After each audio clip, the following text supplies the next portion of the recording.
So for over 20 years, I've been making a living playing guitar, doing everything I possibly could with an instrument like this in my hand. Whether it was clubs, touring, recording sessions, clinics, presentations, of course, teaching you've seen me do a lot of. All of that contributed to my bottom line, essentially. Putting a roof over my head, food on the table, buying some nice gear, and trying to maintain a living in a life where all I did was play the guitar for my income. And there's been a lot of shifts and transitions over the years. I mean, styles, I've done everything from playing blues, R&B, rock, funk, country, you name it. And all those transitions made me a better player. And the final transition, well, the most recent transition, is transitioning this room into a guitar player's YouTube studio. And that's what we're gonna talk about in this video.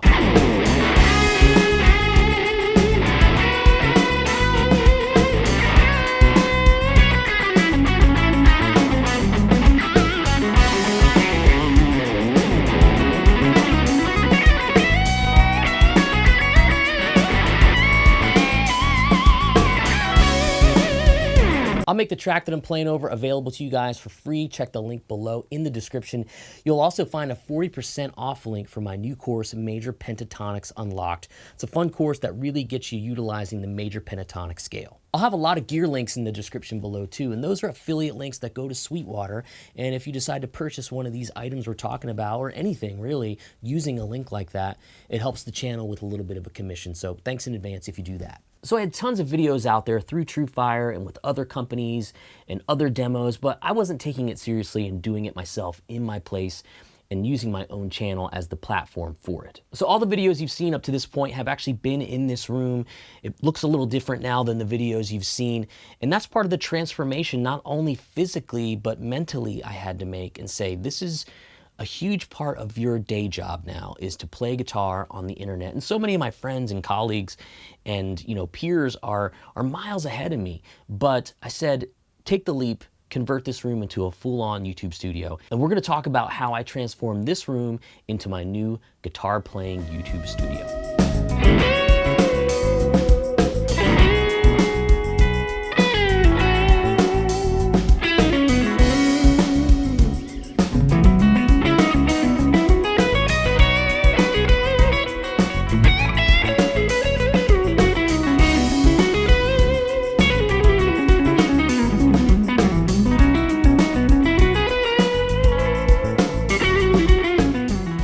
Place I started was looking into some new studio furniture. And this is one of those things where it's like, not a sexy purchase, right? This stuff is expensive. I don't know what I'm getting without trying it. I have to commit to sizes. So I took the plunge and got pretty much the entire Gator Frameworks Elite suite. I got the desk, the table, the sidecars. Sidecars are like little wings that add on to things, and they have shelves and racks, and we're gonna show that it really is helping me with storage too, because that's one thing I'm short on in the room and actually in my house. So these desks are actually helping me more so than I thought, which is really cool. But I wanted to completely change everything. I wanted the look that you see behind me to be a little bit more comfortable, and I wanted to make it comfortable for myself too. So I started by taking down my pedal shelves, and I had to put the pedals somewhere. You'll see that. And I repatched the wall, and I painted, and I hung up the guitars behind me. I used the string swing guitar hooks. They're nice because they come with a drywall anchor. It takes like 5 minutes to put them in. I mean, it's pretty easy. Measure it up, drill the holes, get them in there, and they're nice and strong. I have them in some other spots in my house too, and I recommend those. And I had to move every single piece of gear out of this room, and you don't realize how much stuff you have until you start moving it out of a room, into your living room, into your dining room. You can't get to the bathroom. The dogs are tripping over stuff. It's really an undertaking, but it was a lot of fun because I could see in my head where it was going. I had to do that to dust. I had 2 years or more worth of dust in some of these corners. Had to clean the place, took the old rug out, put a new area rug in.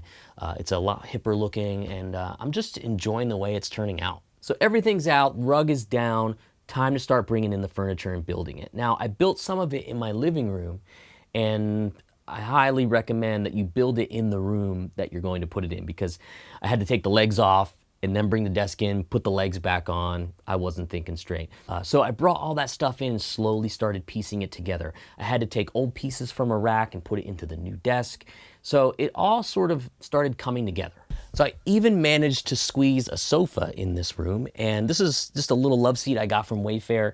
And I wanted to make a little spot I could practice in the morning with a cup of coffee, cup of tea, listen to music if I want to, and just not be sort of in work mode. I can just sit back here, the vibe is nice, Reba likes it, we hang out, we play. It's a fun vibe, and it makes me more inspired to come in here, think up ideas for videos, and then make them too. So those are the big physical changes, and sometimes, you know, a remodel or a physical change like this helps cement the mental ones to say, this is part of what you do now. This is part of your job. In addition to my normal playing life and recording and all the other things musical, creating content on a platform like YouTube and my website, workingclassguitar.com, is my life. And I'm enjoying taking that next step in building that side of my life so I can connect with people like you and the great community of people doing what I'm doing out there. Let's talk a little bit about how I get guitar tones quickly and dial them up. I'll take you through my signal path, and then we'll wrap it up. So one of the big changes I wanted to make to my workflow, and this might help you too if you're an aspiring YouTube guitarist, is to have your gear close to you. It looks cool behind you, the whole music store, sexy gear whore vibe, right? But once you're doing this often, you realize that efficiency is the name of the game. And someday I'll get one of those fancy amp racks and an amp switcher and all that stuff, but we'll get there. So these are the 3 amps I use the most when I'm making videos or tracking guitar for a project or whatever. And it's the 2-Rock TS1 and the Divided by 13 RSA23, which is a new amp to me. Both Tim and Brett Papa were like, you got to get a Divided by 13. I know Rhett Shull has one too, and we're all friends and we talk, and I'm going to listen to guys like that, you know, for sure. I think I know a thing or two about tone, but I didn't know much about the Divided by 13 world. Always wanted one, now I got one. And this is my 73 Marshall 100 watt, and I can put that into one of these aux boxes as well. I just changed the speaker cable over. But I have these 2 amps live, and if I was smart, I would get an AV box and go between the 2 of them. But what we're gonna show you is that I can switch between these 2 and use the software that comes with aux to pretty much get my reverb and delay. Anything else I'll do with a pedal board in front. And just by swapping a cable, I can jump between those 2 amps. And these amps really kind of just give me everything I need. So like I was saying, we take the speaker output out of one of these heads. You could do it in a combo too, and plug it into the aux box, and that is a safe operation for your amplifier, and it really treats the amp like it's plugged into a speaker. Now, out of the aux box, we take it into one of these Universal Audio Apollos that you see here, and that's my recording interface. Universal Audio, top of the heap, they're really, really great for pros and consumers.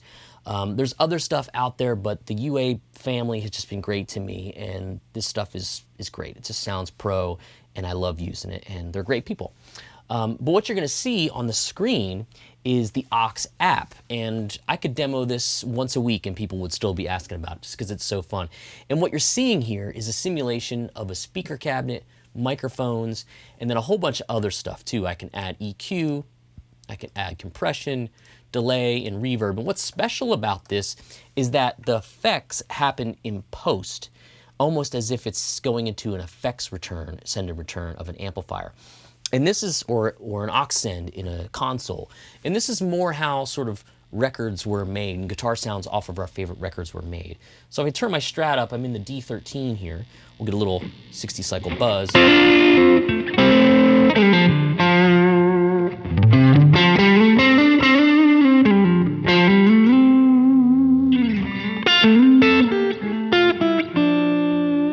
You can see the meters bouncing up and down.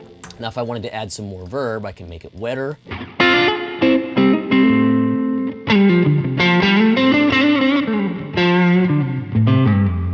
I can add some delay if I want.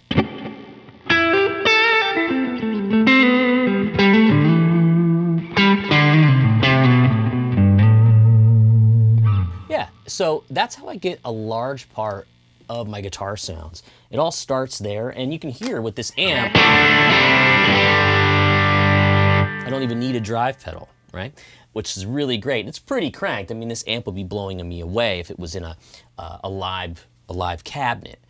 And the tones are, I would say, 99% there with regard to miking it. Some might argue it's 98, 97. pretty close for me, pretty close for the internet. So it's a pretty great amp, boxy and Marshall-y sort of all at the same time. Great cleanup with the Strat.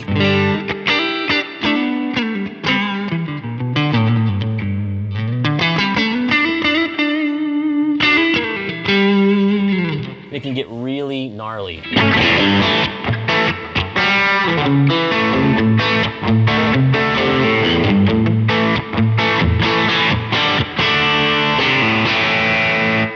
And if I want a little different flavor, I'll go to the TS1 and we'll get some bluesier fun tones on that. So when I'm ready to switch over to the 2-Rock, it's easy. I just plug it in, turn it on. It's got its own aux box dedicated, and get some big clean sounds.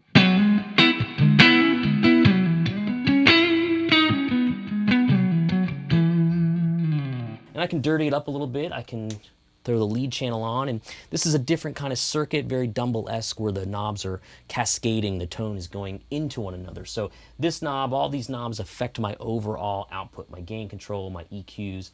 You'll notice the bass is always down low when I'm recording because it can get overwhelming, especially when you're recording. Live, of course not. So yeah, we can hear some different sounds.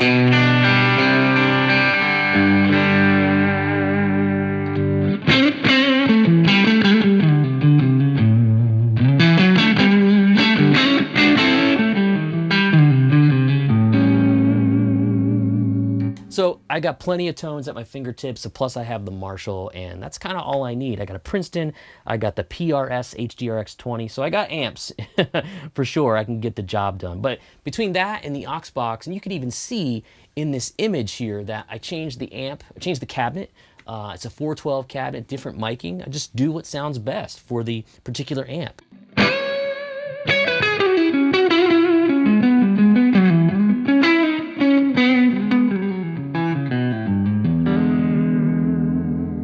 I actually really enjoyed doing this video because as I was editing it, I got to see kind of where I've been and where I'm going and where I'm headed and the future of music and online guitar, you know, playing and instruction and demoing and all that kind of stuff. It's a brave new world out there. I'm happy to be a part of it and happy to have you along for the ride. All right, I'll see you on the next one.